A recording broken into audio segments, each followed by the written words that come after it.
So you are looking to start your wedding filmmaking career. So if you are wondering what pieces of gear you need to get started, this is the video you need to watch. So welcome to today's video, guys. Stick around for those top pieces of gear I feel you need to start a wedding filmmaking business.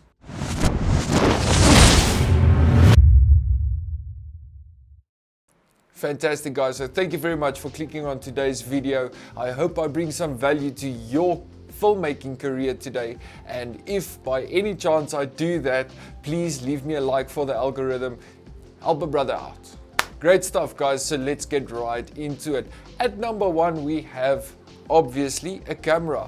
You cannot shoot a wedding or anything without a camera. I would not recommend shooting on your cell phone or smartphone rather, because there's a couple of different reasons because why not, So at the end of the day, I would definitely recommend getting yourself a camera if you don't have one as yet. But I assume you already bought yourself something, either DSLR or mirrorless camera, that's going to allow you to pop on a lens and shoot a wedding.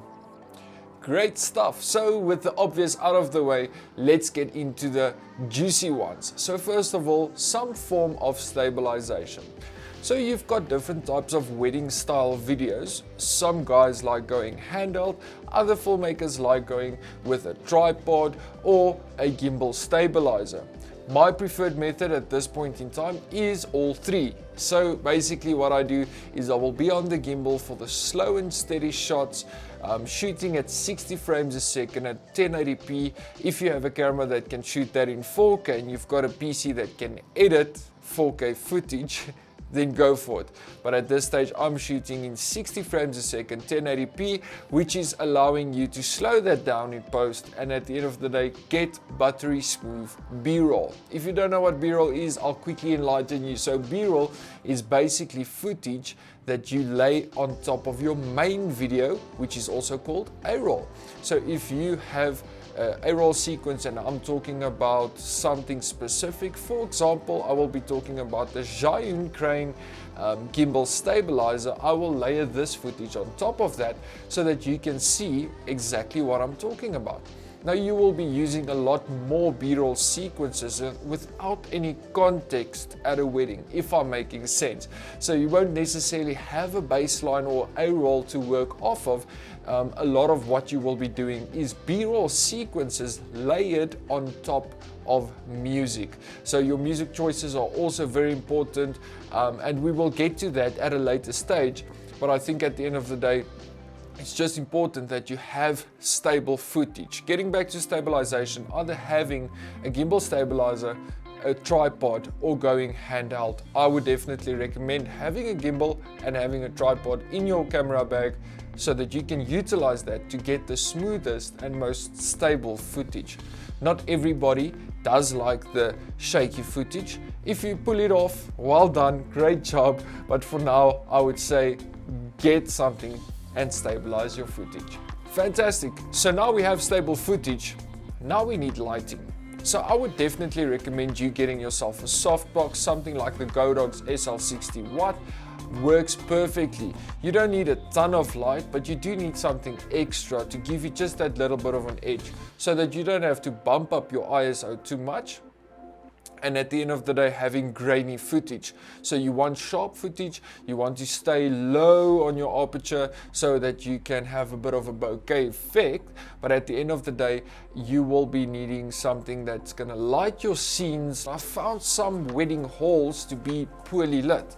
So at the end of the day, get yourself a light, have that backup. If you get to a wedding venue that's properly lit and you don't have to go above, let's say 800 ISO, that is where you want to be.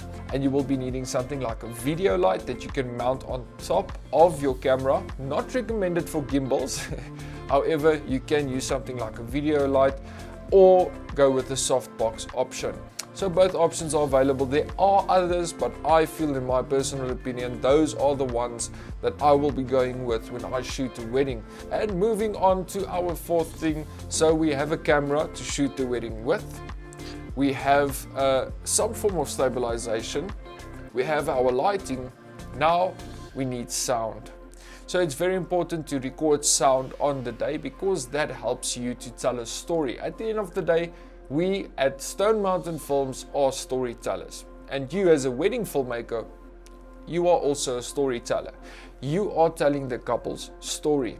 So the minister will obviously marry the couple and you would like to capture that sound because sometimes, or in most cases, they say such nice things, and for you to miss those nice sayings is going to result in a bad reputation, in my opinion. So if you catch that and you are prepared and you have mic'd them up with some form of sound recording device, either going through the DJ's mixer or one of his outputs on his speakers, or you can go directly to the pastor or minister and ask them if you can mic them up, meaning give them a lapel mic to clip on one like this. If you can see here, I've got a lapel mic, so mic them up and make sure that you get the audio. Sometimes one should be enough, but I do like to mic the pastor or minister, have a mic, a lapel mic on the groom, as well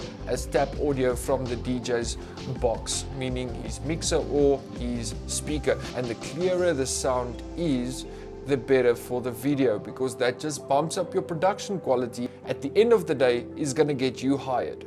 Okay, so we've done all of that. We've got stable footage, we got well lit footage, we've got sound, we have all of that.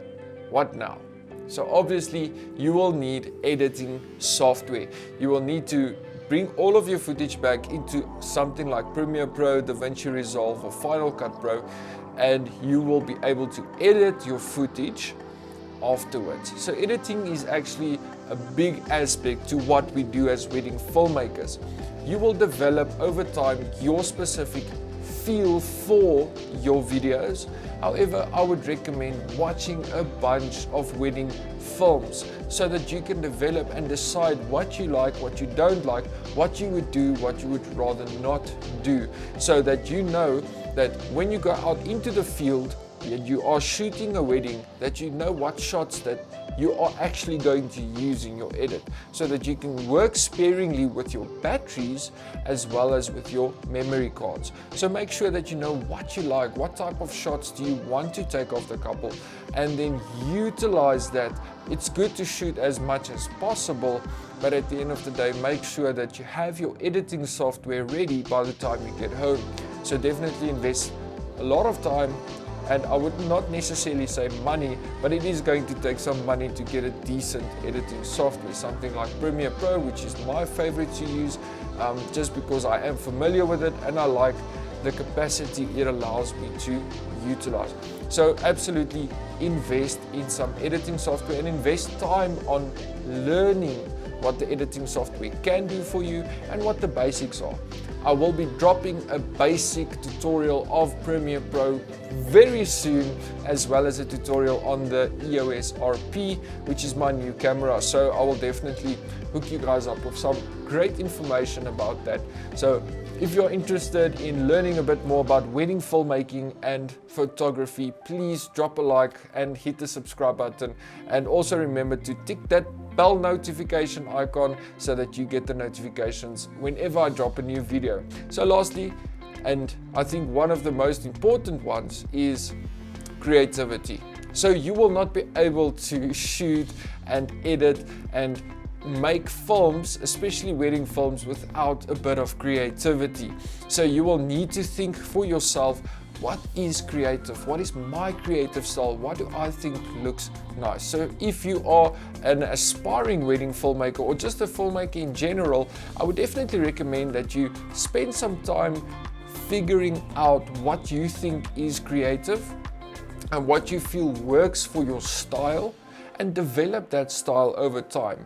I promise you, your first few films are not going to be the best, and that's fine. Maybe do 1 or 2 films for free. It's just important that you develop that style and get comfortable at what you are doing.